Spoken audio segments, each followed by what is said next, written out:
As we go through life, the allure of becoming our best selves is often hampered by habits and behaviors that make us less attractive. Why do we sometimes act in ways that turn people off? Could it be that in our desire to connect with others, we unintentionally adopt patterns of behavior that make us less appealing?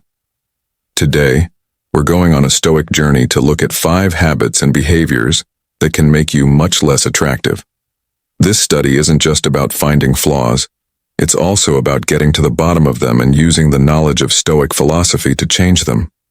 Marcus Aurelius, one of the most important figures in Stoic philosophy, said that to live a happy life, all you need is to change the way you think. How often do we look to others for approval, happiness, or success when the source of these qualities lies within? Are we guilty of letting these bad habits define us, or are we ready to push ourselves to grow? Besides them, Stoicism, which has a long history of focusing on self-control, virtue, and understanding, can help us understand why these behaviors are seen as undesirable, and how we can change our behavior to match the traits that people really like by following Stoic principles. We can learn to develop habits that will not only make our relationships better, but also help us live a happier, more peaceful, and more successful life. Let this journey be one of discovery, where the timeless wisdom of Stoicism shows us the way to our best selves. Are you ready to think about these habits and see how Stoic teachings can help you change them? Come with us as we explore the deep yet useful ways that Stoicism can help us get past the things that make us less beautiful and reach our full potential. Leave a comment if you're ready to start the journey today. Number 1. Brag. People often think that talking is a sign of needing approval from others instead of a sign of real self-esteem. Someone who constantly praises themselves too much not only makes themselves less attractive, but it also hurts real relationships. Stoic philosophy, which stresses humility and self-control, can teach us a lot about why talking is so bad. Think of Epictetus, was a Greek Stoic philosopher who taught that the best way to find approval was to look inside yourself instead of looking for it from other people. He once said, "If you want to be loved, love." This simple but deep advice shows how the Stoics believed that people should control their own actions and attitudes instead of trying to control how others see them by bragging. Why do people brag? Is it a sign of pride or a cover for feeling insecure? Think about times when someone bragged. Did it make you want to be closer to them or push you away? We learned from Stoicism that real confidence is quiet. It doesn't need to shout its wins or make loud claims to get approval.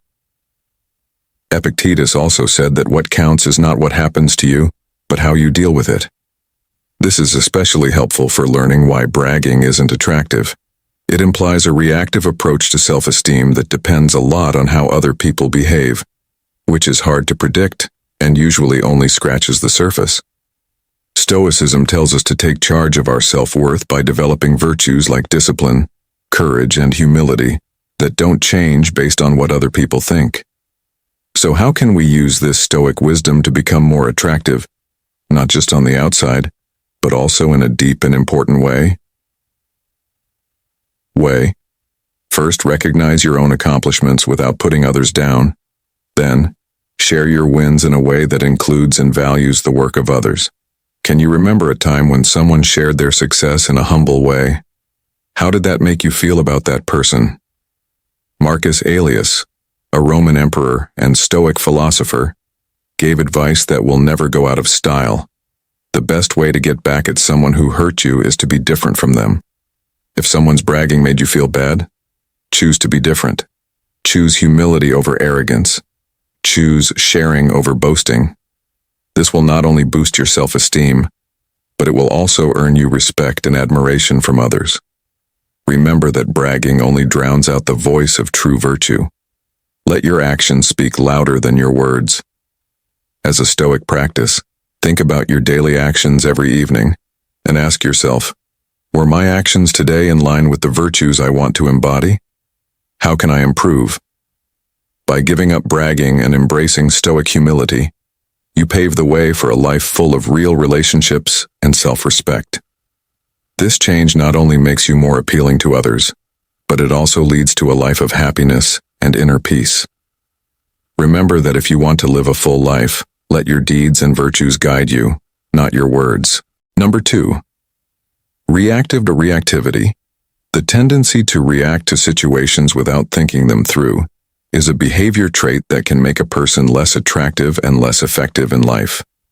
Stoic philosophy, which puts a lot of emphasis on self-control and logic, can help people understand why this trait is bad and how to act more calmly. Think about the lessons of Epictetus, a Stoic philosopher who was born a slave and went through a lot of hard times in his life. Despite these problems, he became famous for being incredibly calm and wise. Epictetus famously said that what counts in life is not what happens to you, but how you deal with it. In support of the Stoic idea that we don't have control over outside events but over how we react to them, why is being emotional seen as unattractive? Have you ever seen someone lose their cool in a tough situation? What was your first reaction to their outburst? Most of the time, uncontrolled reactions lead to negative judgments because people value people who can stay calm under pressure.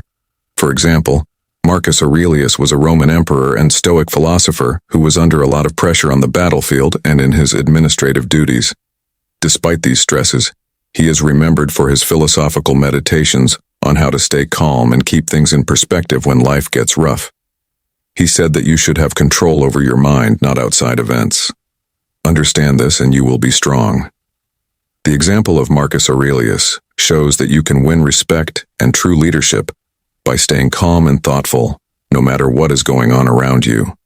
How can you use these Stoic ideas to make your own life less reactive? Start by paying attention to how you react right away in different situations. What makes you act without thinking? Can you spot patterns? Stoicism teaches us to let our thoughts and feelings settle before moving, which is good for our relationships and our self-respect. The Epic of Titus also gives us useful advice. Don't just talk about your philosophy, live it. If you live by a philosophy of calm and reasoned responses, you'll become more attractive and powerful on your own. Taking this approach doesn't mean stifling your emotions. Instead, it means controlling them in a way that fits your values and the needs of the situation. Now think about how switching from reacting to reflecting could change your life. What if you responded to an insult with understanding instead of anger? What if you didn't act on a desire right away, but instead took a moment to think about how it would affect you in the long run? By taking a less reactive and more reflective approach, you become more in line with Stoic virtues, which leads to a life that is peaceful and effective. This change not only makes you more attractive to other people, but it also makes you happier and more successful in your personal goals. If you want to be the kind of person who can handle problems with a calm and steady heart, try the Stoic practice of reflecting instead of reacting. This change will not only improve how others see you, but it will also make your life richer and more satisfying. Remember that the goal is not to feel less, but to let your feelings guide your actions less impulsively. By doing this, you embody the wisdom that has made Stoic philosophy a source of strength for hundreds of years. How do you deal with reaction in your own life right now? What methods have worked for you? Please share your ideas and experiences in the sections below. We'd love to hear how you use Stoic principles to deal with everyday problems. Number 3, lack of ambition. Desire to. The word ambition makes you think of goals that you want to reach and often go beyond. But what does ambition really mean from a Stoic point of view? This old theory asks us to look at our drive and peel back the layers of our desires to find out what they really want. Is our ambition just a shadow that wants to be noticed by others? Or does it shine as a light that leads us to personal growth and moral living? Stoicism, a way of thinking that prizes goodness and self-control, above all else gives us a fresh look at what it means to be ambitious. Stoics like Seneca, who lived through the rough waters of Roman politics, remind us that real ambition isn't about how high we climb, but how deep we go as a person. Seneca's life and works can help people who are trying to figure out where their own ambitions come from. The temptation of power and status on the surface, along with sharp questions. What good is having a lot of books in libraries if the owner can't take in even one principle and make it his own? This question forces us to think about whether our goals lead to real learning or just become useless possessions that gather dust. When was the last time you felt truly fulfilled by an accomplishment? Was it the praise from others that made you feel good, or did the knowledge that you had grown in some meaningful way warm your heart? Stoic philosophy tells us to choose the latter, creating goals that aren't based on the cheers of the crowd but on the steady growth of the soul. Another great figure in the Stoic school said it very well. First, tell yourself what kind of person you want to be, and then do what you need to do. This simple rule gets to the heart of Stoic desire. It's about picturing the good person you want to become and acting in a way that supports that image. The Stoic ambition is self-reflective and focused on strengthening oneself rather than conquering and collecting things. In today's world, ambition often means a never-ending search for more money, fame, and power. But Stoicism tells us to question these pursuits. Are they making our lives better or just more difficult? Are we chasing shadows instead of cultivating substance? A wise emperor named Marcus Aurelius said, "The only wealth you will keep forever is the wealth you have given away." His words have stood the test of time. His view encourages us to rethink ambition as a way to not only achieve personal goals, but also improve the lives of others. This rethinking not only raises our purpose, but also makes us more appealing as people who care about the common good. In your own life, how can you use your ambitions to not only move forward, but also help others along the way? How can your aspirations add to a larger tapestry of communal and personal fulfillment? By taking a Stoic approach to ambition, we encourage not a weakening of drive but a deepening of it. We change our ambitions from self-serving pursuits into ways to express ourselves and help others. This change in thinking can lead to a happier, more peaceful, and ultimately successful life, where our goals reflect our deepest values and hopes. So let's choose to see our goals not as ends in themselves, but as means to a greater end, a life of virtue, wisdom, and genuine happiness. This is the real promise of Stoic ambition, not a trophy room full of accomplishments, but a soul strengthened by purpose and filled with service to others. Number 4, being needy. How often do we feel like we need other people's support to feel valued or appreciated? This is called neediness, and it can really hurt not only our relationships, but also our personal appeal. Stoic philosophy encourages us to be self-sufficient and emotionally strong, encouraging us to look within for approval and a sense of independence that is both freeing and attractive. Think about Epictetus, who was born into slavery but rose to become one of the most influential Stoic philosophers. His teachings stress how important it is to depend on oneself for emotional and mental stability. He said that the only worthwhile goal in life is to ignore the things that we can't change. This way of looking at things makes us think about our own neediness. Do we need other people's approval to feel good about ourselves? Are we letting other people decide what makes us happy? Why is neediness seen as a bad thing? If one person in a relationship depends too much on the other, the dynamics of that relationship are likely to be unbalanced and unhappy. People usually want to connect with people who seem confident and independent rather than emotionally dependent. Seneca's wise words are a powerful reminder that if you really want to get away from the things that bother you, you need to be a different person, not a different place. This statement encourages us to change on the inside instead of looking for approval from others. Instead of seeking approval from others, why not develop our own inner resources? How can you use Stoic ideas to get over your neediness? First, figure out where your self-esteem comes from. Is it mostly external, based on how other people see you? Or is it mostly internal, based on things you recognize and choose for yourself? Seneca's life, which was full of political upheavals, shows us that true stability comes from within by showing us how to keep our ethics and inner peace even when things are uncertain in the outside world. Marcus Aurelius also talks about self-sufficiency, which means that you are in charge of your own thoughts and not outside events. Realize this, and you will find strength, This strong insight tells us that we can keep our dignity and attractiveness no matter what, by controlling our feelings and reactions. Think about how becoming more stoic might affect the way you engage with others. What if you worked on building your virtues instead of trying to get other people's approval? How would your relationships change if you were less needy and more able to take care of yourself? If you want to live a happier, more peaceful, and more successful life, accepting the Stoic virtue of self-sufficiency can be life-changing. This way of thinking doesn't mean cutting yourself off from other people. Instead, it means strengthening your emotional core so that when you connect with others, it's because you want to grow together, not because you need emotional support.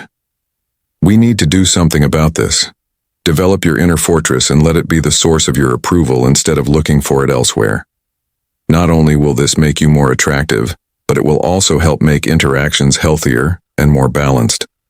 Adopt the Stoic practice of self-sufficiency and see how it changes your life. As you become less dependent and more sure of yourself, you'll find that not only do your relationships get better, but so does your overall life satisfaction. What can you do today to begin the journey of becoming more independent and emotionally strong? Leave your plans and thoughts in the comments. We'd love to hear about your work and new ideas. Number 5. Using self-deprecating humor.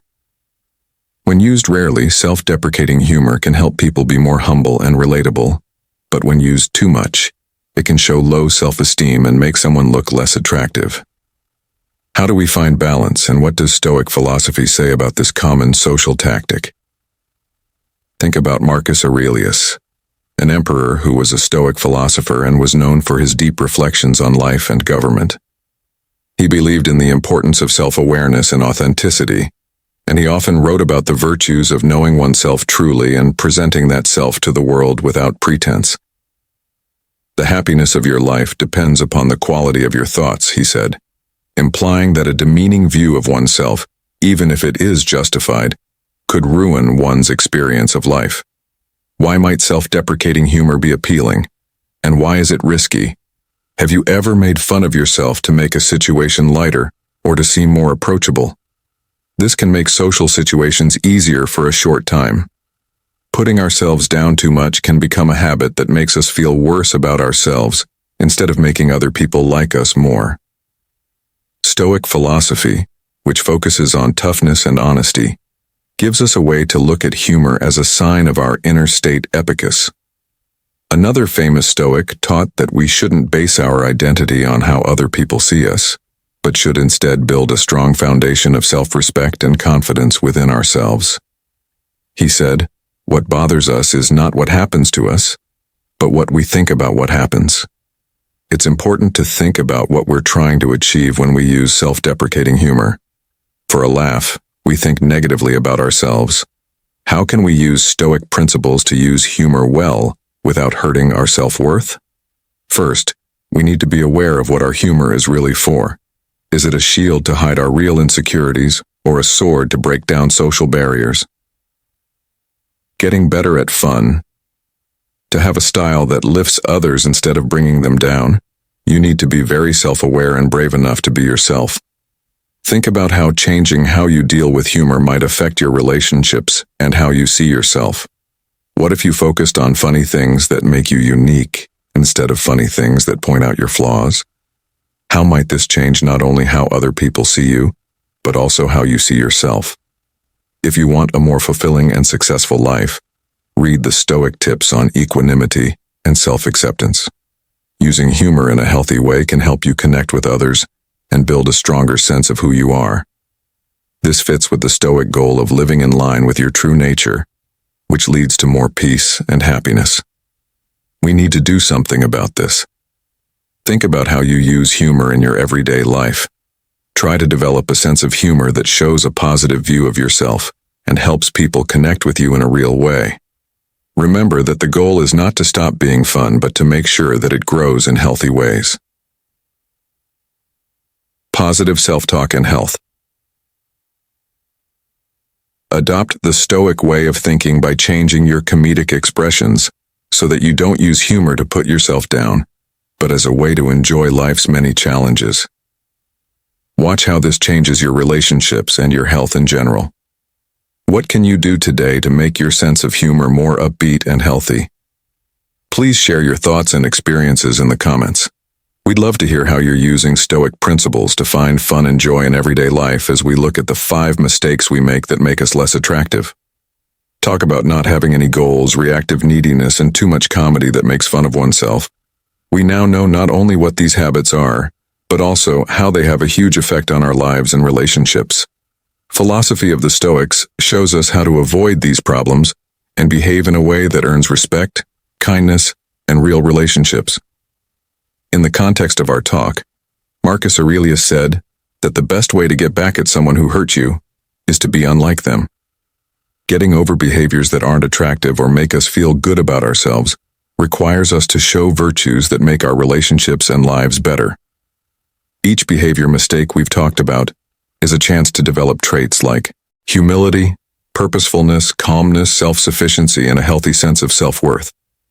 Let us learn from these lessons and use Stoic wisdom to change not only how other people see us, but also how we see ourselves as we try for a life full of peace, happiness, and kindness. Don't forget that the journey starts. When we want to make changes in our interactions, we must first make changes in ourselves. Follow these Stoic rules every day and see how your life changes. Join the conversation and tell us how you're using these insights in your own life. Let's build a community that is committed to growth and virtue. If you find this chat deep and useful, please click the like button. Leave a comment with your thoughts and don't forget to share these deep philosophical ideas with everyone you know. If you're new, subscribe to our channel to get more deep Stoicism lessons that will help you grow. We'll see you in the next lesson.